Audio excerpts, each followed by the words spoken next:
بسم اللہ الرحمن الرحیم۔ قرآ ارض پر رہنے والوں نے خود کو وباؤں، قدرتی آفات اور تباہ کاریوں میں جکڑا پایا۔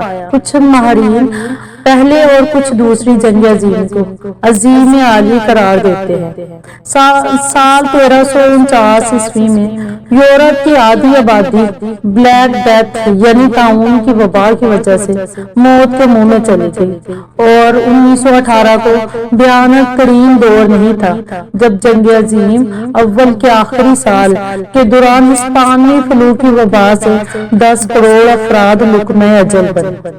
بعض ماہرین کا کہنا ہے کہ 2020 بدترین سال تھا جب کرونا وائرس نے دنیا بھر کو اپنی لپیٹ میں لے لیا۔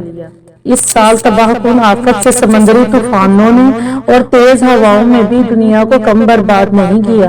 اس کے نزدیک ہم بدترین سال سے گزر رہے ہیں، یعنی 2023 انسانی زندگی کے لیے بدترین سال ہو سکتا ہے، مگر ایسا نہیں ہے۔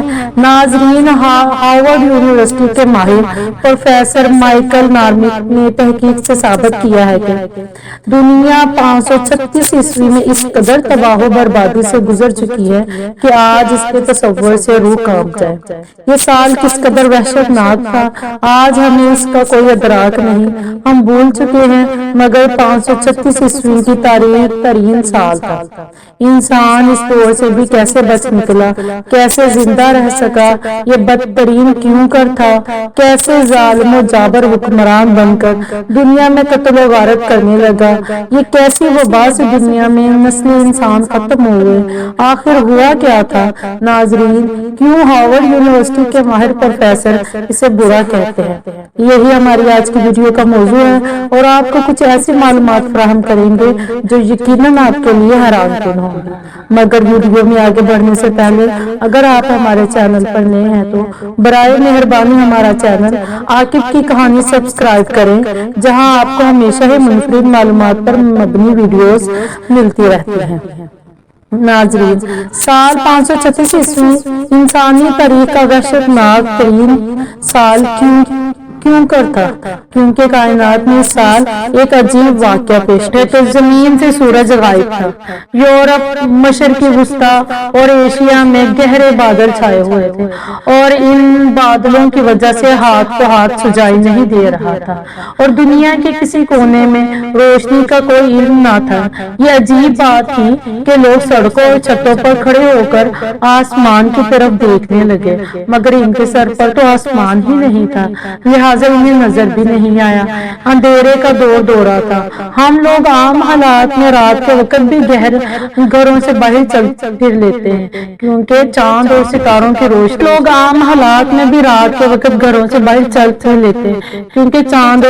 کی روشنی بھی کافی ہوتی ہے۔ یہ روشنی مسافروں کا ہاتھ تھام لیتی ہے، مگر اس دن آسمان تھا اور نہ ہی اس پر ستارے تھے، اور لوگ جس طرف دیکھتے تھے انہیں کوئی اندھیرے کے سوا کچھ دکھائی نہیں دیتا تھا۔ لوگوں نے مشالیں جلا لی، مگر یہ مشالیں بھی زیادہ دیر تک ان کا ساتھ نہ دے سکی اور دوبارہ اندھیرے میں ڈوب گیا۔ لوگوں کا خیال تھا یہ عذاب ایک دن میں ٹل جائے گا، مگر دن گزرتے گئے اور راتیں پھیلتی اور بڑھتی چلی گئی۔ 3 سال بعد زمین کا درجہ حرارت گرنے لگا اور پورا یورپ اور آدھا ایشیا جمنے لگا۔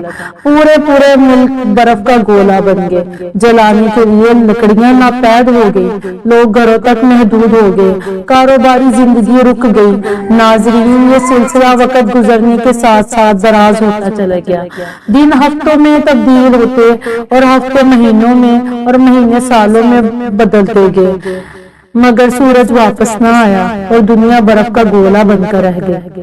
سردی کا 2500 سال کا ریکارڈ ٹوٹ گیا، باغ، کھیت اور جنگل اجڑ گئے، دریا، نالے اور جھیلیں جم گئی، اناج اور پھل ختم ہو گئے، جانور اور مویشی بھوک سے مرتے چلے گئے، اور موسم اور دن رات کی تمیز ختم ہو گئی۔ سردیاں کب ختم ہوئی اور گرمیاں کب شروع ہوئی، اور رات کب دن میں تبدیل ہوئی، تمام اعداد و شمار دم توڑ گئے۔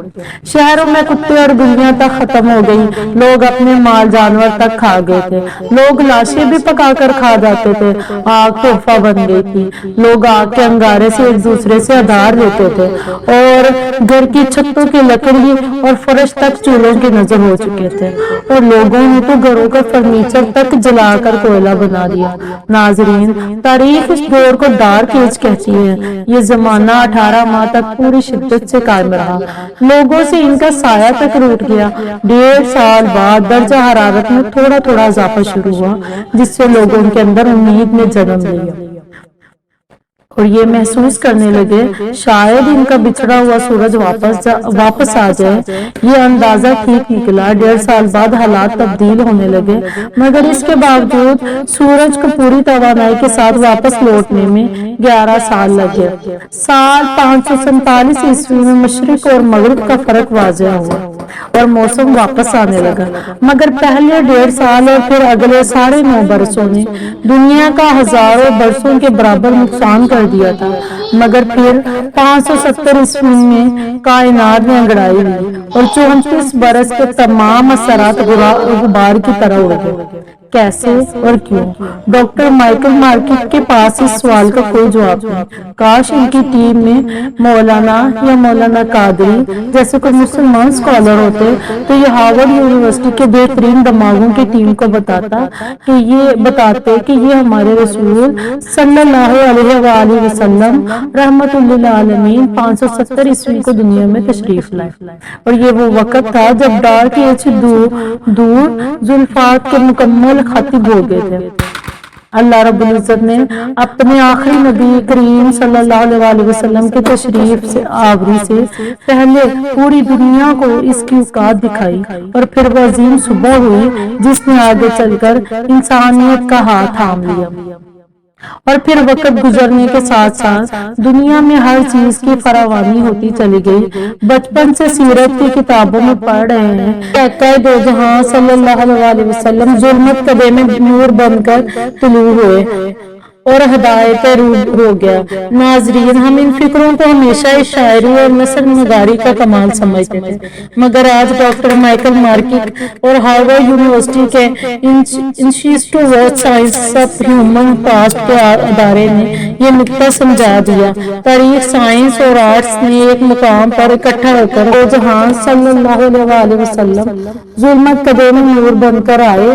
ہم ان فکروں کو ہمیشہ شاعری اور نثر نگاری کا کمال سمجھتے تھے، مگر آج ڈاکٹر مائیکل مارکیٹ اور ہارورڈ یونیورسٹی کے institute of science of human past کے ادارے نے یہ نقطہ سمجھا دیا۔ تاریخ، سائنس اور آرٹس نے ایک مقام پر اکٹھا ہو کر ثابت کر دیا، ہمارے آقا کریم صلی اللہ علیہ وسلم نے آ کر واقعی ڈارک ایج دور ظلمات اور تھرتھراتی وزیر انسانیت کو نئی زندگی دی تھی۔ آپ ہی وہ معجزہ تھے جن کے 2 قدم سے چراغ زست کو نئی سحر نصیب ہوئی۔ آپ ہی تھے جنہوں نے دنیا میں تشریف لا کر تھکی ہاری زندگی اندھیرے میں سے نکال کر اندھیرے سے نکالی، ایک دوسرے کو ہاتھ ٹٹولنے والے سایوں اور عزت پانی اور ہریالی کو ترستے انسانوں کو حیات نو دی۔ آپ آئے تو زمین کے لوگوں کو ریسٹارٹ نصیب ہوا، آپ آئے تو حقیقتاً اندھیرے چھٹ گئے، اور آپ آئے تو وہ زیائی ہوئی ترسی ہوئی مٹی میں امید کے بیل بوٹے نے سر اٹھایا۔ دنیا کو اس کے بعد بھی ہمارے آقا صلی اللہ علیہ وآلہ وسلم کی حقانیت کے لیے کسی دلیل اور کسی گواہی کی ضرورت ہے۔ ہمارے آقا کریم امام الانبیاء حضرت محمد صلی اللہ علیہ وسلم کی شان میں گستاخی کرنے والے جواب دو۔ ناظرین، اسی امید کے ساتھ آپ سے اجازت چاہوں گی کہ آپ کو ہماری آج کی ویڈیو پسند آئی ہوگی۔ ملتے ہیں بہت جلد اگلی ویڈیو میں، دیکھتے رہیے عاقب کی کہانی۔ اللہ آپ کا حامی و ناصر ہو۔